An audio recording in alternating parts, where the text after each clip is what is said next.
Hello जी, कैसे हैं आप सब? आई होप आप सब बिल्कुल ठीक होंगे। आज हम बात करेंगे, क्या आपका पति अहंकारी है? अहंकारी पति से कैसे निपटे? खुद को ही सब कुछ जो मानता हो, आपका कुछ सम्मान नहीं करता है। अहंकारी पति से निपटने के लिए काफ़ी ज़्यादा ज़बरदस्त उपाय बताने वाली हूँ मैं। आपका पति आपसे प्यार नहीं नफ़रत करता है, तो उसकी नफ़रत को आप प्यार में कैसे बदल सकते हैं? सबसे पहले हम बात करते हैं अहंकारी पति से निपटने के लिए, लेकिन उससे पहले हम कुछ बातें कर लेते हैं जो कि बहुत ही ज़्यादा ज़रूरी है।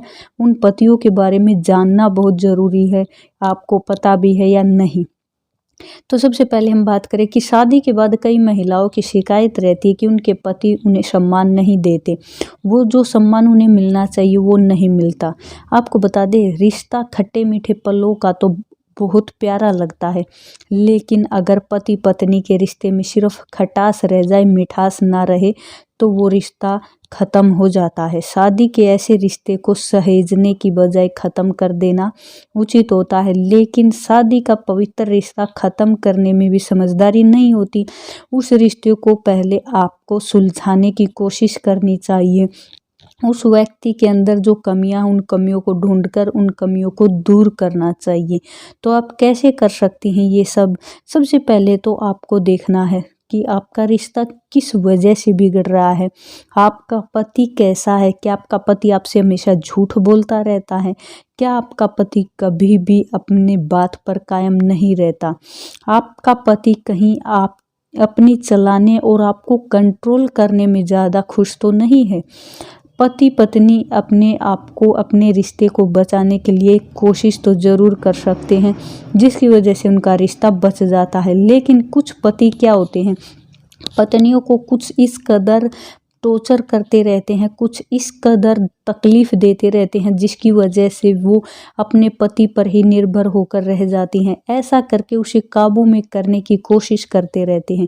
साथ ही ऐसे लोग अपनी पत्नी की ओर बिना कोई लगाव दिखाए और ध्यान दिए बिना भी अपनी पत्नी पर काबू पाने और उस पर अपनी चलाने की कोशिश करते रहते हैं। कुछ पति अपने इमोशनल का जादू, वो कहते हैं ना कि रोध होकर अपनी पत्नी को काबू में करना, ज़्यादातर ये पत्नियां करती हैं कि रोध होकर पति को कंट्रोल कर लेती हैं, लेकिन पति भी ऐसे होते हैं कुछ। ये आपको काबू करने के लिए कोई भी तरीका अपना लेते हैं, आपको रुलाना, आपको बुरा महसूस कराना, ये सब उनके लिए बाएं हाथ का खेल हो जाता है। साथ ही ये अपनी बीवी के ऊपर काबू पाने और उसे अपनी बातें मनवाने को मजबूर करने के लिए गुस्से या नखरे का भी सहारा ले लेते हैं। कभी नखरे करते हैं तो कभी आप पर ज़्यादा गुस्सा करते हैं। लेकिन क्या आपको पता है कि आपका पति झूठ भी बोलता है? ऐसे पति ज़्यादातर बहुत ज़्यादा झूठे होते हैं, अपनी बात को सही साबित करने के लिए किसी भी हद तक जा सकते हैं।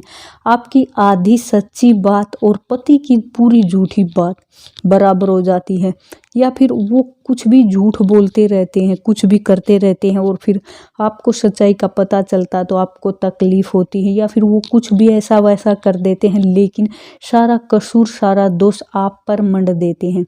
सपोज वो कुछ भी गलत करें, लेकिन कसूरवार, पछतावा, जिम्मेदारी हमेशा आप ही की होती है। तो ऐसे में आपको क्या करना चाहिए? सबसे पहले पॉइंट आता है कि पति का सामना करना। आपको पति का सामना करना चाहिए, क्योंकि आप शादीशुदा हैं, इसलिए आपको सामने उठने वाले मुद्दों पर खुलकर ईमानदारी के साथ बातें करनी आनी चाहिए। उससे बात करते वक्त अपने मन को शांत रखने की कोशिश करें। आप बिल्कुल शांत दिमाग से उनसे बात करें। बात करने के बाद आप उसके सामने विरोधी आवाज़ ना उठाएं। उसे समझाएं कि आपका रिश्ता जिस दिशा से चल रहा है, आप उसे लेकर नाखुश हैं।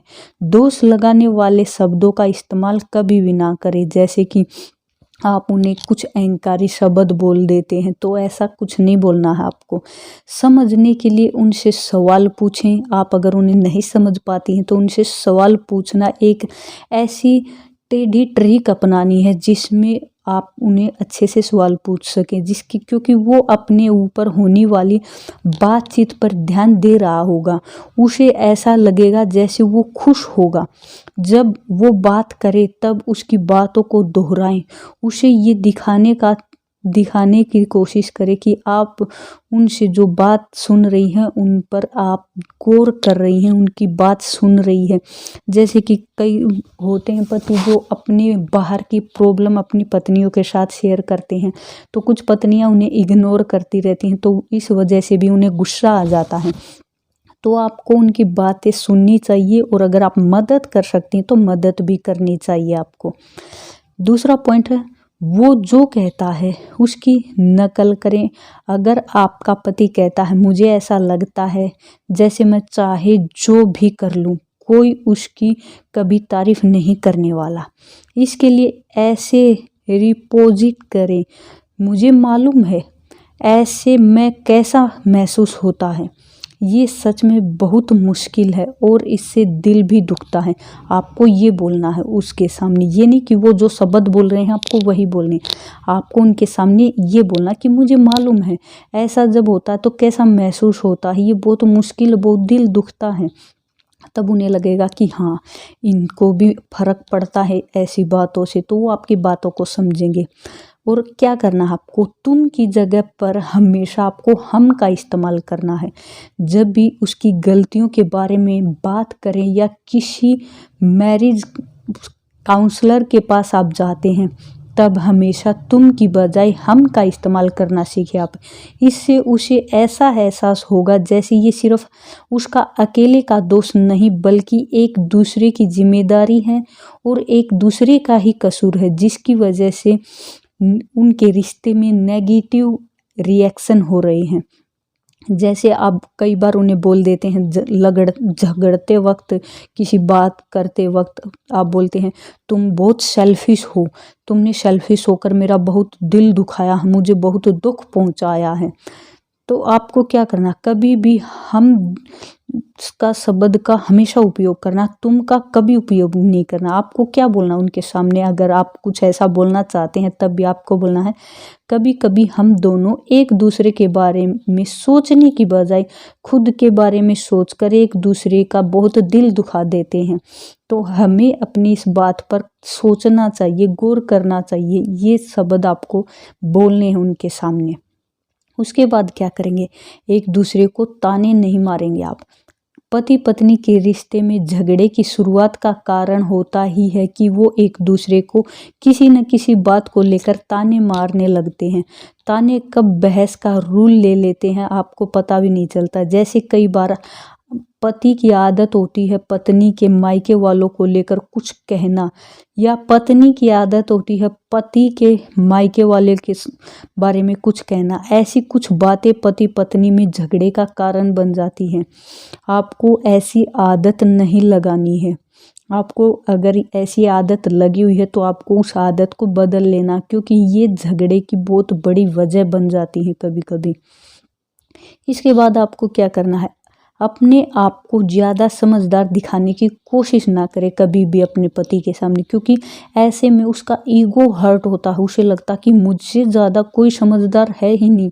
और ऐसे में अगर आप खुद को उसके सामने उनसे ज़्यादा समझदार दिखाने की कोशिश करेंगी तो ये आपके रिश्ते पर झगड़े की वजह बन जाएगा। कई बार घर में कुछ ऐसे मसले होते हैं जहां पति पत्नी दोनों एक साथ में खड़े होने चाहिए, परंतु कई लोगों की आदत होती है, उनका कहना होता है कि वो समझदार हैं, उन्हीं की बातें सही हैं, और वो दूसरों को गलत दिखाने की कमी निकालने की कोशिश करते हैं। ऐसे करने से समस्या का हल तो निकलेगा ही नहीं, परंतु झगड़ा जरूर होगा। इसलिए पति पत्नी को मिलकर हर समस्या का समाधान निकालना चाहिए, न कि एक दूसरे में गलतियां निकालकर उनकी गलतियों को साबित करने की कोशिश करनी चाहिए। ऐसे में प्रॉब्लम ज़्यादा बढ़ती हैं। उसके बाद बार बार एक ही बात को कभी नहीं दोहराना चाहिए। ज़्यादातर पत्नियों की आदत होती है कि वो हर काम को बार बार दोहराती रहती हैं, जब तक एक की वो न हो जाए। ऐसा करने से पति लोग बहुत परेशान हो जाते हैं। कई बार कुछ तो हदें पार कर देती हैं, आते ही लग जाती कि ये वो ऐसा वैसा बिल्कुल मत करो, किसी भी बात को बार बार मत दोहराओ जिस कारण से आपके झगड़े शुरू हो जाएं। तो ऐसे में बात को बार बार रिपीट कभी नहीं करना चाहिए, क्योंकि आप जब आपके पति के काम के समय उन्हें बार बार एक ही बात रिपीट करके बोलती रहती हैं तो उन्हें बहुत गुस्सा आता है और आप दोनों के बीच झगड़े की वजह हो जाती है शुरू। इसके बाद छोटी छोटी बातों को ख़त्म करने का प्रयास करना चाहिए। कई महिलाओं के साथ पुरुषों की भी आदत होती है कि वो राई का पहाड़ बना देते हैं, छोटी छोटी बातों को खींच कर बड़ा कर देते हैं। ऐसा करने से बात ख़त्म नहीं होती बल्कि बात बढ़ जाती है। इसलिए यदि कोई बात हो जाती है तो उसको ख़त्म करने की कोशिश करना चाहिए, ना कि उस बात को बढ़ाना चाहिए। ऐसा करने से आपकी समझदारी दिखेगी। यदि आप बात को बढ़ावा देते हैं तो उसे आपकी बेवकूफ़ी माना जाता है। तो बातों को कभी भी बढ़ाना नहीं चाहिए, पीछे की बातों को पीछे छोड़ देना चाहिए। एक दूसरे को समझने की कोशिश, इस टाइम में कोई भी महिला हो पुरुष हो, कोई एक दूसरे को समझने की कोशिश नहीं करता, लेकिन पति पत्नी में झगड़े का कारण भी यही वजह बन जाती है कि आप एक दूसरे को समझने की बिल्कुल भी कोशिश नहीं करते, बल्कि अपने आप को समझाने में लगे रहते हैं। यदि आप ऐसा करते हैं तो आपके रिश्ते में दूरियां हो ही जाती हैं। यदि आप एक दूसरे को समझेंगे, एक दूसरे के बारे में समझाएंगे तो आपका रिश्ते में दरारें जो पड़ी हुई हैं वो भी ख़त्म हो जाएंगी। उसके बाद आता है क्रोध, जो कि हर किसी के नाक पर बैठा रहता है। कहते हैं ना कि गुस्सा तो तुम्हारी नाक पर बैठा है, तो इस गुस्से का कारण भी आपके रिश्ते को खराब कर देता है। यदि आप चाहते हैं कि आपके रिश्ते में झगड़ा न हो तो इसके लिए कभी क्रोध को अपने बीच में न आने दें, क्योंकि थोड़ा सा गुस्सा भी बहुत बड़े झगड़े की वजह हो जाता है, जिसके कारण आपको बहुत सी परेशानियां का सामना भी करना पड़ता है। इसलिए अपने रिश्ते को प्यार के जगह पर रखना चाहिए, नफरत की जगह पर नहीं। गुस्से को दूर रखना चाहिए। और काफ़ी पत्नियां क्या करती हैं, बीती बातों को कुरेदती रहती हैं। तो आप पति हो या पत्नी, दोनों की आदत हो सकती है। आपको ये नहीं करना है, बीती बातों को भुला देना है। कई बार क्या करते हैं, बीती बातों को याद करके कि तुमने मुझे ऐसा बोला वैसा बोला, बोल बोल कर झगड़ा करते रहते हैं, तुम ऐसे हो तुम वैसी हो। तो आपको बीती बातों को भूल जाना चाहिए अगर आप अपनी लाइफ के झगड़ों को ख़त्म करना चाहते हैं तो ये कुछ पॉइंट थे जो आज हमने इस वीडियो में कवर किए हैं। अगली वीडियो में हम और भी ऐसे ही पॉइंट लेकर आने वाले हैं जो आपको अपनी डेली लाइफ में अप्लाई करने चाहिए, जिनकी वजह से आपकी सारी समस्याएं धीरे धीरे ख़त्म हो जाएंगी। तो अगर आप और भी वीडियो देखना चाहते हैं, चैनल को सब्सक्राइब कर लीजिएगा, बेल आइकन कॉल पर प्रेस करिएगा। ये वीडियो अगर आपको पसंद आई है तो लाइक करना और कमेंट में बताना कि आपको मेरे द्वारा दिया गया सजेशन कैसा लगा। मिलते हैं अगली वीडियो में, तब तक अपना ख्याल रखिएगा। धन्यवाद।